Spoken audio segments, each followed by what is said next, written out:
ತುಳಿಯೋಕೆ 100 ಜನ ಇದ್ದರೆ ಕಾಪಾಡೋಕೆ ಮೇಲೊಬ್ಬ ಇರ್ತಾನೆ. ಇವತ್ತು ನೀನು ನನ್ನನ್ನು ತುಳಿದ್ರೆ ನಾಳೆ ನಿನ್ನನ್ನು ತುಳಿಯೋನು ಬಂದೇ ಬರುತ್ತಾನೆ. ಕರ್ಮ ಯಾರನ್ನೂ ಬಿಡಲ್ಲ. ನೀನು ಯಾವುದು ಸೇಡು ತೀರಿಸಿಕೊಳ್ಳುವ ಅವಶ್ಯಕತೆಯೇ ಇಲ್ಲ. ಕೇವಲ ಒಂದು ಹೆಜ್ಜೆ ಹಿಂದಿಟ್ಟು ಕಾದು ನೋಡು. ನಿನ್ನನ್ನು ನೋವಿನಿಂದ ನರಳುವಂತೆ ಮಾಡಿದವರ ಕ್ರಮೇಣ ತಮ್ಮನ್ನು ತಾವೇ ನೋವು ಅನುಭವಿಸುತ್ತಾರೆ. ನೀವು ಅದೃಷ್ಟಶಾಲಿಯಾದರೆ ಇದನ್ನೆಲ್ಲ ನೀವು ನೋಡಿರುವಿರಿ. ನಾವು ಒಬ್ಬರಿಗೆ ಏನು ಕೊಡ್ತೀವಿಯೋ ಅದೇ ನಮಗೆ ದುಪ್ಪಟ್ಟಾಗಿ ಹಿಂತಿರುಗಿ ಬದಲಾಗಿ ಬರುತ್ತದೆ. ಒಳ್ಳೆಯತನಕ್ಕೆ ಒಳ್ಳೆಯದು, ಕೆಟ್ಟತನಕ್ಕೆ ಕೆಟ್ಟದ್ದು.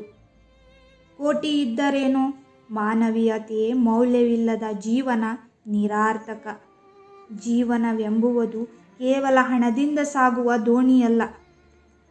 ಅದಕ್ಕೆ ಮಾನವೀಯತೆ ಎಂಬ ನಾವಿಕ ಮತ್ತು ದಾನ ಧರ್ಮ ಎಂಬ ಹುಟ್ಟು ಅವಶ್ಯಕ. ಇಲ್ಲಿ ಹೆಣವನ್ನು ಮಾತ್ರ ಬೇರೆಯವರು ಹೊರುವುದು, ಕಷ್ಟ ಸುಖಗಳನ್ನು ನಾವೇ ಹೊರಬೇಕು. ಆದ್ದರಿಂದ ಭುಜಗಳಿಗಿಂತ ನಿಮ್ಮ ಮನಸ್ಸು ಗಟ್ಟಿ ಇರಲಿ.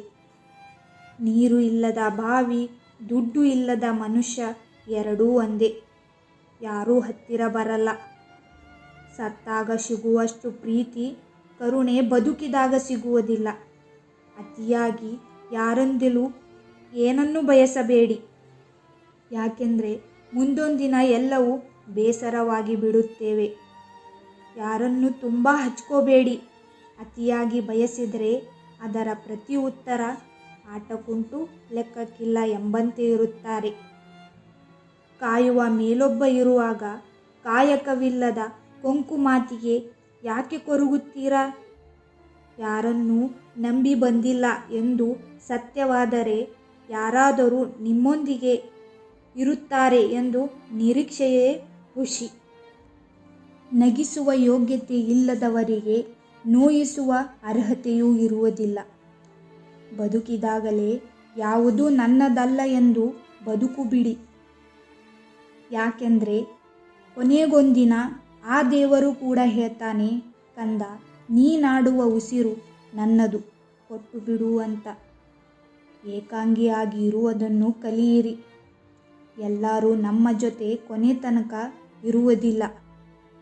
ಒಮ್ಮೆ ನಂಬಿಕೆ ಕೊಂದವರನ್ನು ಮತ್ತೆ ನಂಬುವುದು ನಮ್ಮ ದಡ್ಡತನ ಆಗಿರುತ್ತಾರೆ. ಸಂದರ್ಭಗಳೇ ಸಂಬಂಧಿಕರ ಬೆಲೆ ತಿಳಿಸೋದು. ಧನ್ಯವಾದಗಳು. ಈ ವಿಡಿಯೋ ನಿಮಗೆ ಇಷ್ಟವಾದರೆ ದಯವಿಟ್ಟು ಲೈಕ್ ಮಾಡಿ, ಶೇರ್ ಮಾಡಿ, ಕಮೆಂಟ್ಸ್ ಮಾಡಿ ಮತ್ತು ಸಬ್ಸ್ಕ್ರೈಬ್ ಮಾಡಿ. ಧನ್ಯವಾದಗಳು.